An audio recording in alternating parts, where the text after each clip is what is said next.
vaikščiojimas. Tai viena iš aktyvumo formų, kurią jūs galite savo ramiai daryti be jokio krūvio jūsų sąnariams. Sakykime, jeigu jūs negalite bėgioti, dabar geras oras, visi nori bėgioti, visi nori mesti svorį, visi nori būti aktyvūs.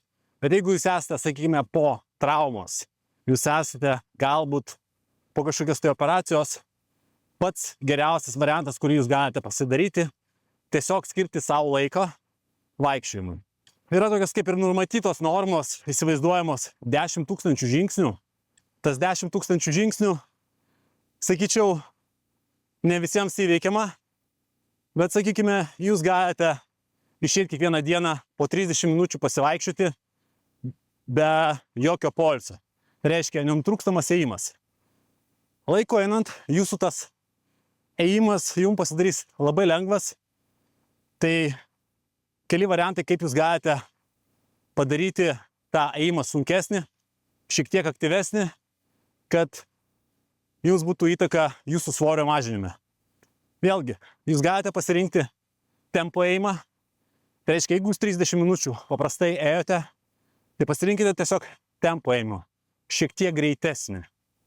Jeigu norite didesnį iššūkio, jūs be abejo galite pasirinkti kuprinę su svoriu. Šiuo atveju aš 2 kartus per savaitę išeinu pasivaikščioti su kuprinė 16 kg. Aš tam skiriu 40-60 minučių. Kitas variantas, kuris buvo padarytas tyrimas, tai yra intervalinis ėjimas. Ką jūs galite taikyti, daryti ir tai, ko puikiausiai veikia svorio mažinime, širdies kraujagyslių sistemų gerinime. Netgi buvo padarytas tyrimas su 2 grupėm, kurie tiesiog ėjo 30 minučių ir grupė, kurie darė intervalinį ėjimą. Tai kas yra intervalinis ėjimas?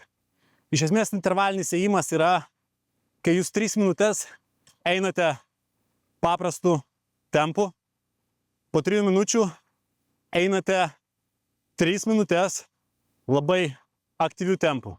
Kitaip sakant, įsivaizduokite, kad jūs einate greitai, lyg tai kažką užmiršote, kažkur tai skubate, galbūt tai yra lėktuvas, į kurį nenorite pavėluoti.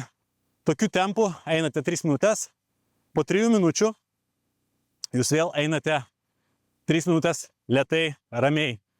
Tai taip atliekame 5 kartus ir iš esmės jūs turite 30 minučių. Ir kiekvieną kartą pačioj pradžioje gali būti taip, kad jūsų tas ėjimas bus pačioj pradžioj, sakykime, sunkus.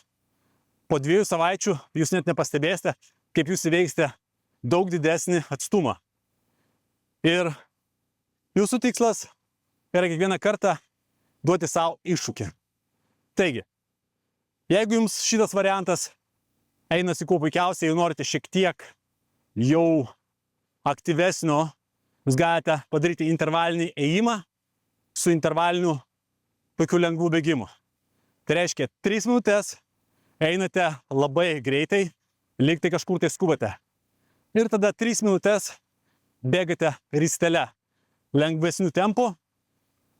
Po 3 minučių vėl einate labai greitai, aktyviai ir taip kartuojate 5 kartus. Ir turite 30 minučių.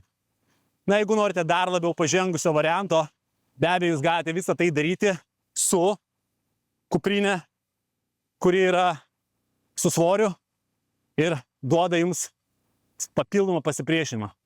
Ir be abejo, jūs galite tai pasidaryti miškuose, kur nėra lygų, kur jūsų aukštis nuolatos kinta. Taigi, jūs turite variantų, kurie pačioj pradžioj neapkraus labai stipriai jūsų sąnarių. Jums nebūtina iš karto imti ir bėgti, nes vėlgi, bėgimas, jeigu jūs esate su viršsvoriu, jūs esate po traumos, jisai nėra, sakykime, pakankamai tinkamas jums, nes turėsite nuolatinius uždegimus. Tai būtinai pasibandykite tokius paprastus variantus ir manau, kad jie jums labiau tiks negu tiesiog bėgimas po kažkokių traumų arba su viršsvoriu.